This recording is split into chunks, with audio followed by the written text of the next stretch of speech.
When the galactic rulers cast their votes, the chamber fell into silence.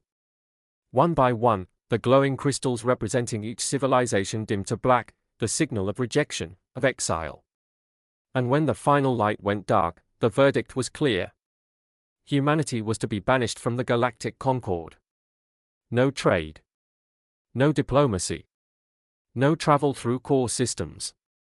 Earth, the young upstart world, was to be cast adrift into isolation. It was meant to be a punishment, a warning to any species that dared challenge the authority of the Council. Humanity had grown too quickly, too recklessly, the elders said. Their wars, their weapons, their defiance in the face of ancient power, all of it was an affront to the established order. The vote to exile Earth was meant to humble them. It did not. When the transmission reached Sol, there was no outrage, no desperate plea to reconsider. The Earth Council simply sat in silence for a long time. Then Admiral Reyes, commander of the United Terran Fleet, leaned forward and said, "Good. Let's not wait for them to change their minds."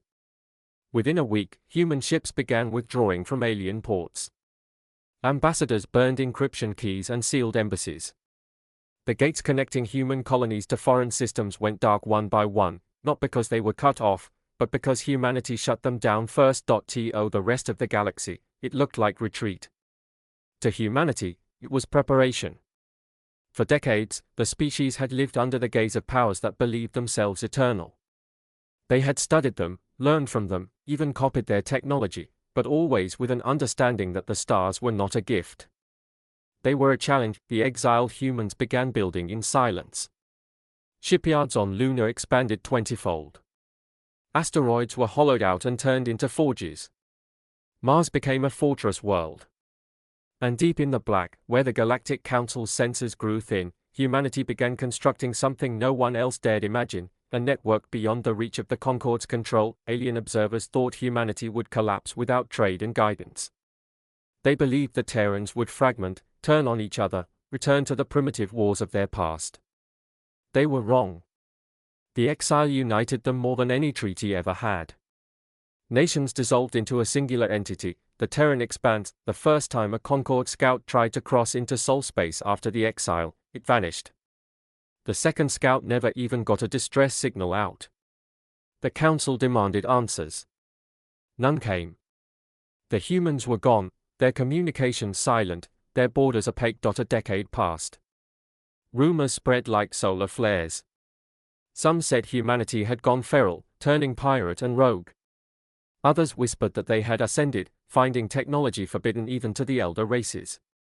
The truth was far more unsettling. They had been watching. Human probes appeared in the outer sectors, silent and untraceable. They didn't broadcast. They didn't respond. They only observed. And every world that had once voted to exile Earth began noticing their stars flickering at night, the telltale shimmer of invisible ships moving across their skies. When the first message came through after 12 years of silence, it wasn't a plea. It was a statement: exile complete. Boundaries acknowledged. Contact unnecessary. It was signed, simply, humanity. The Council panicked. Armadas were deployed to monitor Terran borders, but none dared cross the threshold. Those who did, never returned. And then, the whispers began again, about massive gravitational distortions near the galactic rim, about structures the size of moons that bore no resemblance to known engineering. By the 15th year, even the elder races were nervous. Humanity had not just survived exile, they had thrived in it. Trade routes once dependent on Earth's manufacturing began to collapse. Concord technology stagnated without Terran ingenuity. The exile had not crippled them, it had freed them. When the rulers finally voted to lift the exile, the message they sent to Sol was never answered. Instead, their diplomats found a single human probe orbiting their capital world. On its hull, carved in plasma-scorched metal, were the words, "We don't need your permission." The realization came too late. Humanity had become untouchable. They had spread beyond the Council's maps, colonizing the uncharted edges of the spiral arm. Their ships moved in silence, wrapped in stealth fields that even the oldest empires couldn't pierce. They no longer called themselves part of the galaxy, they called it a cradle they had outgrown. When the Council attempted to summon the Terrans back into discussion, a transmission cut through their encrypted channels, calm, measured, undeniably human. We remember your vote. Don't make us remember your names. It was then that the rulers understood what their exile had truly done. They hadn't isolated a fragile species, they had unshackled predators, and as the stars flickered again above the Concord's core worlds, many began to wonder if humanity was still out there watching, or if they were already among them, waiting for the right moment to remind the galaxy that exile was not punishment, it was permission. The council chambers had not known true fear in centuries. Empires had risen and fallen, wars had been fought, but never had the galaxy's so-called rulers felt the cold realization that their vote had not removed a problem, it had created one. The Terrans had vanished beyond reach, yet their shadow stretched further every year. The archives called it the silent era of humanity. Trade ships began reporting strange signals at the edges of mapped space. Not the erratic noise of pirates, nor the predictable beacon of colonies, these were structured transmissions, encoded in mathematics so advanced that even the elder mathematicians couldn't fully decrypt them. And every time a species tried to follow those signals, their ships were swallowed by empty coordinates. Some claimed to have seen ghost fleets, hundreds of vessels gliding between stars without heat signatures or drive emissions. They moved like predators stalking prey, vanishing when scanned. No wreckage, no trails, nothing. The council dismissed these as myths, until one of their own convoys disappeared within secured space. The inquiry that followed uncovered something chilling. A fragment of the convoy's last broadcast contained a distorted voice, calm and human, "You cast us out. Stay that way." It wasn't a declaration of war. It was a warning, one that echoed through the hearts of even the proudest rulers. By then, the Terran expanse had grown beyond imagination. Hidden relay chains connected hundreds of unregistered systems. Their colonies were self-sufficient, powered by artificial suns and shielded by gravitational cloaks. They needed nothing from the galaxy that had rejected them. Meanwhile, within the Concord, fractures began to appear. Without humanity's innovative drive, progress slowed. The vast bureaucracies that once boasted efficiency became stagnant. The old races turned inward, clinging to past glory while pretending that the exile had been a victory. But the younger species, those who had once traded and learned with humans, began to question the council's wisdom. Whispers of rebellion stirred among them. If humanity could break free, they murmured, why can't we? The council tried to silence such talk, branding it heresy against galactic order. But every attempt only made the legend of the Terrans grow. Across colonies and spaceports, tales of Earth's strength spread like wildfire.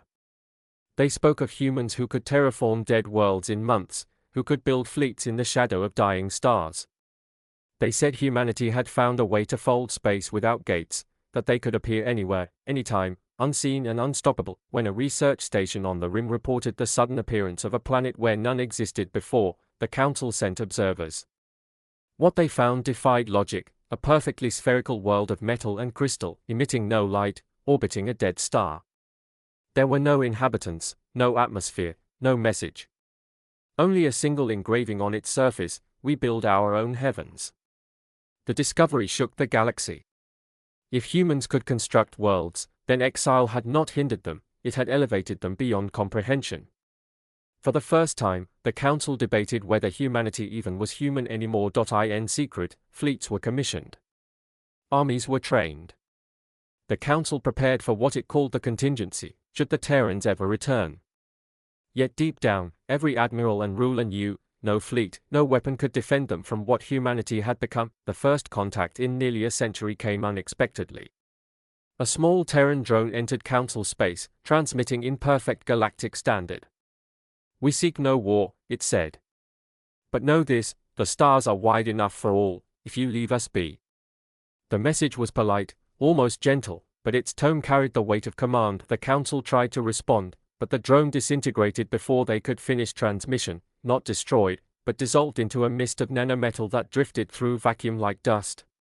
They realized then that even their attempts to communicate were on humanity's terms. As decades passed, humanity became a myth to many. The younger generations of aliens grew up hearing stories of the exiled species that conquered the void itself. Some believed the Terrans had become gods. Others thought they transcended physical form entirely. The truth, however, was much simpler: they were still human. Just more so than ever before. On the edges of their dominion, Terran scouts observed the galaxy's decay with quiet interest. Where once humanity had sought acceptance, now they sought understanding. They studied, recorded, and learned, not out of revenge, but because the galaxy remained a mirror of their past mistakes. One human scholar, speaking to a council of machines orbiting Titan, put it best: we were exiled to the dark, and in that darkness we found light unfiltered by arrogance. It became the guiding philosophy of the expanse. Humanity no longer wished to rule, they wished to endure, but endurance came with vigilance. When alien raiders tried to push into their claimed sectors, they were met not with war, but with silence. Entire fleets vanished, their debris later found neatly arranged in orbit around their homeworlds, as if politely returned.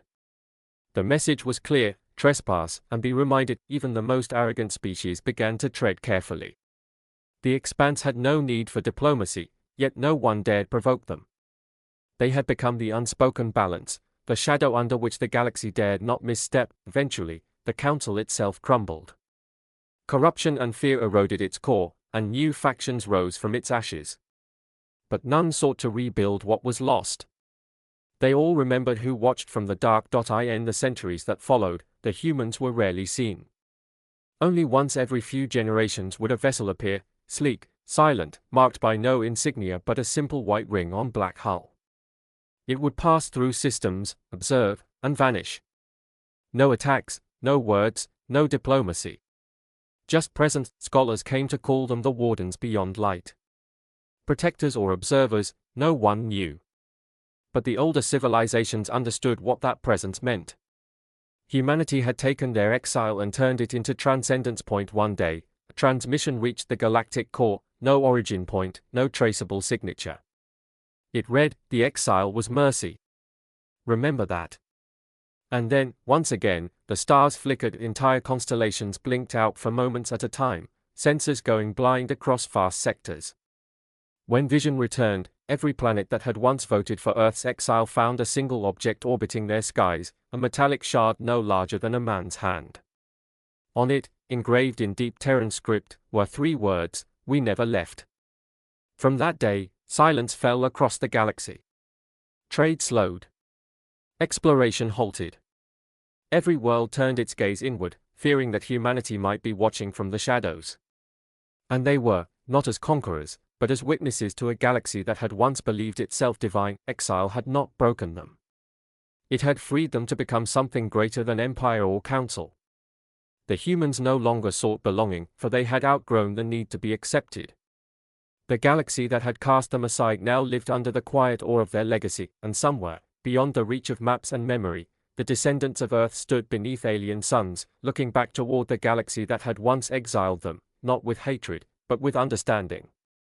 For they knew now what the rulers never had, that isolation is not the end of civilization, it is the crucible from which gods are born.